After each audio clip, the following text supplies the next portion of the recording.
ہر کوئی چاہتا ہے کامیاب ہو جائے.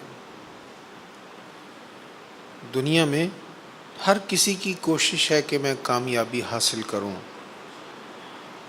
اور پھر کامیابی کیا چیز ہے؟ ہر بندے نے اپنے طور پہ ایک کامیابی سوچی ہوئی کہ یہ کامیابی ہو سکتا ہے، وہ کامیابی نہ ہو، وہ ناکامی ہو. زندگی بھر جس کو وہ کامیابی سمجھ کے جس کے پیچھے بھاگتے رہے، بعد میں پتہ چلا ہو یہ تو کامیابی تھی نہیں، کامیابی تو کچھ اور تھی. قرآن بیان کر رہا ہے کہ کامیابی کیا ہے.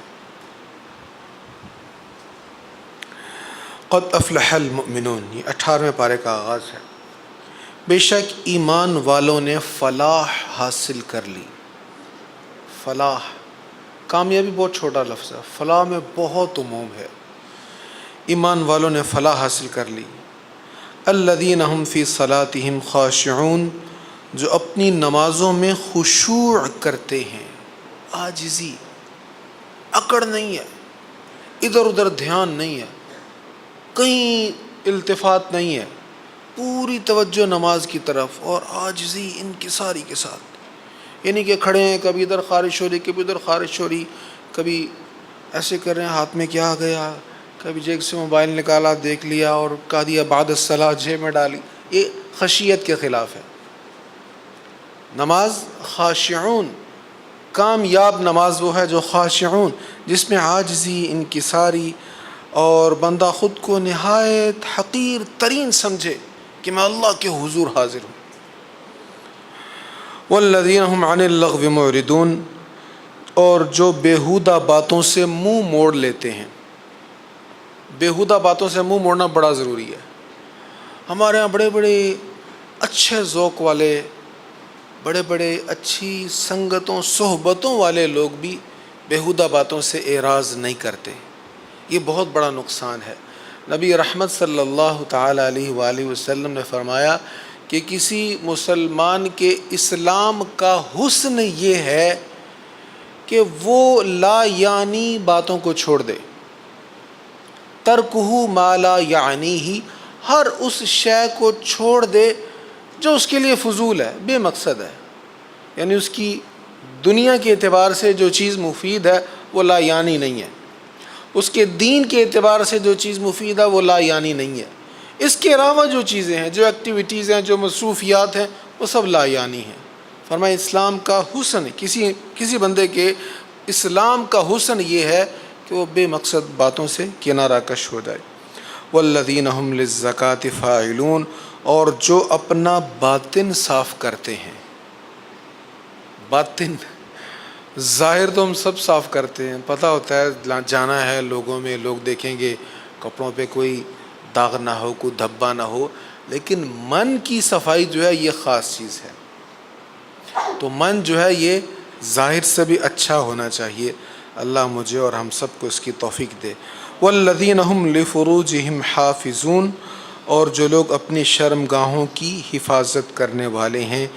الا علی ازواجہم او ما ملکت ایمانہم فانہم غیر ملومین، سوا اپنی بیویوں کے یا باندیوں کے، سو بے شک ان میں وہ ملامت کیے ہوئے نہیں ہیں. یعنی جہاں جہاں اجازت ہے وہاں کوئی ملامت نہیں ہے. یہ بڑی اہم بات ہے. فَإِنَّهُمْ غَيْرُ مَلُومٍ، یہاں ملامت نہیں ہے. اب یہاں ہمارے ایک سے زائد شادی کرنے والے کو جو ملامت کا سامنا کرنا پڑتا ہے وہ ہمارے معاشرے کا ایک بہت دردناک پہلو ہے. اگر کوئی ایک شادی کرتا ہے اور جگہ جگہ زنا کرتا ہے، اس کو ہمارے معاشرے میں برداشت کیا جا رہا ہے، وہ ایکسیپٹیبل ہے. لیکن جو ایک سے زائد شادی کرتا ہے جس کی شریعت نے اجازت دی، وہ قابل قبول نہیں ہے. تو یہاں فرمایا جا رہا ہے اپنی باندیوں، اب باندیاں تو نہیں ہیں اس دور میں، باندی تو تبھی ہوگی جب کفر و اسلام کی لڑائی ہو، خالص کفر و اسلام کی لڑائی ہو. یعنی کہ آپ اپنی مرضی سے لڑائی شروع کر دیں اور اس کو جہاد ڈکلیئر کر دیں، ایسے جہاد نہیں ہے. خالص کفر و اسلام کی لڑائی ہو، اعلاء کلمت الحق کے لیے لڑائی ہو، اور اس میں کفار کی طرف سے جو خواتین جو جنگ میں شامل تھیں وہ جب قید ہوں تو وہ باندیاں بن سکتی ہیں. اس طرح باندی بنی جائے گی. تو آج کل چونکہ ایسا نہیں ہے، لہٰذا باندی کا یہاں پر کانسیپٹ نہیں ہے.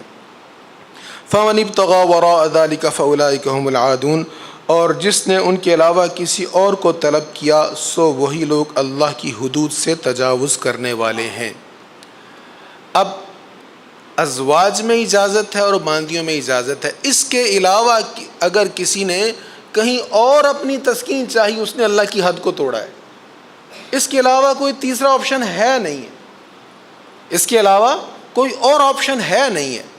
وہ جیسے بعض لوگوں نے کچھ مسائل نکال لیے کہ مجبوری کی صورت میں آپ یہ بھی کر سکتے ہیں، یہ بھی کر سکتے ہیں، ایسا کچھ نہیں ہے۔ اگر ہوتا تو یہاں پر بیان ہو جاتا۔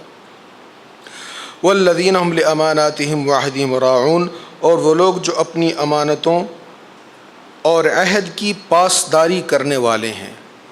امانت کو پہنچانا اس کے حقدار تک، اور جو وعدہ کیا ہے اس کو پورا کرنا، یہ بھی کن لوگوں کی صفات ہیں؟